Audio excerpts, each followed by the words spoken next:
علیکم ورحمۃ اللہ وبرکاتہ۔ دوستو کی حال چال ہے؟ ٹھیک ہو؟ امید کرنے آ تسی سارے خیر و عافیت دے نال ہووگے۔ اللہ تعالیٰ تمام نو اپنے حفظ و امان دے وچ رکھے، آمین ثم آمین۔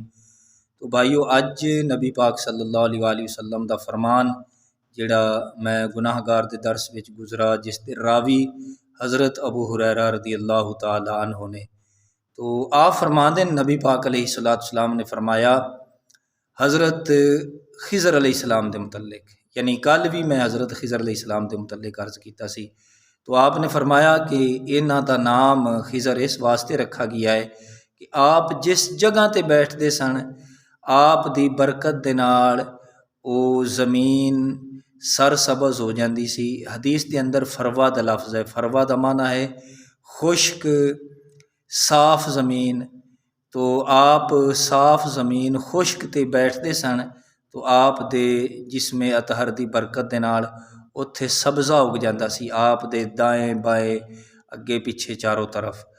تو حضرت یوسف علیہ السلام نو اللہ تعالیٰ نے اے مقام عطا فرمایا، اور اسی طریقے قرآن پاک دے اندر کیونکہ نبی دا وجود ہوندہ ہی با برکت ہے، ساریاں برکتاں اللہ تعالیٰ نبی دے صدقے ہی جہان والا نو عطا فرماندا ہے۔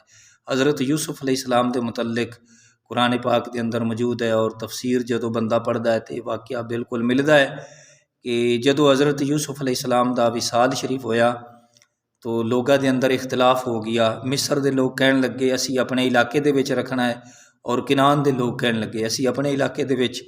انہاں دا نظریہ اے سی کہ جس جگہ تے حضرت یوسف علیہ السلام دا جسد اطہر ہوے گا، وہ علاقہ سر سبز ہوے گا، شاداب ہوے گا، اس علاقے دے وچ فراوانی ہوے گی، کثرت نال مال ہوے گا، زمیناں اچھیاں ہون گیاں، فصلاں اچھیاں ہون گیاں۔ تو اختلاف تو بچن واسطے لوگاں نے یہ فیصلہ کیتا کہ آپ دے جسد اطہر نو، آپ دی لاش مبارک نو دریائے نیل دے وچ رکھا جاوے، تاکہ آپ دے جسم دے نال پانی مس ہو کے جدو اگے فصلاں نو سراب کرے گا تو فصلاں اچھیاں ہون گیاں۔ تو حضرت یوسف علیہ السلام نو اس وجہ دے نال دریائے نیل دے وچ دفن کیتا گیا۔ یہ بڑی تفصیل ہے، کسے مقام تے اس نو میں عرض کراں گا۔ تو نبی دا جسم ہوندہ ہی با برکت ہے، تو حضرت خضر علیہ السلام نو اللہ تعالیٰ نے یہ مقام عطا فرمایا ہے۔ تو قرآن پاک دے اندر حضرت مریم رضی اللہ تعالیٰ عنہ دا واقعہ ملدا ہے۔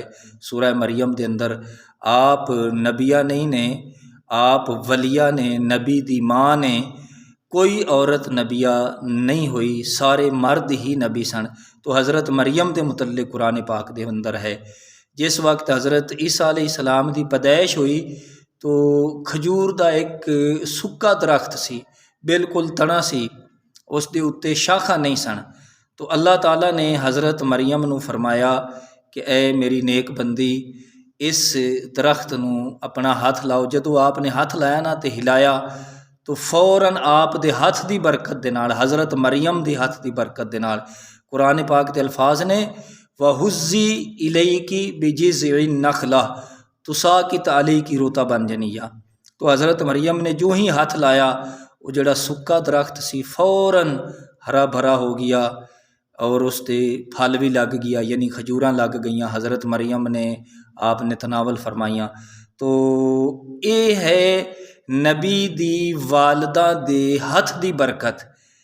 تو پتہ چلدا ہے کہ اگر اللہ تعالیٰ دے نیک بندے دا ہاتھ لگے، خشک درخت ہرا بھرا ہو جاندہ ہے اور اس دے نال پھل لگ جاندہ ہے، تو کی خیال ہے اگر اللہ دے بندے دی خدمت وچ جیڑا خشک دل ہووے، یا جس طریقے حضور علیہ السلام دے غلاموں غافل دل ہووے، اور خشک تے غافل دل جنہ لوگاں دے ہون، او اگر اللہ دے نیک بندیاں دی خدمت وچ پہنچن تے انہاں دے دل کیوں نہیں شاد و آباد ہوندے؟ یقیناً ہوندے نے، بشرطے کہ کوئی اللہ دا بندہ ولی مل جاوے۔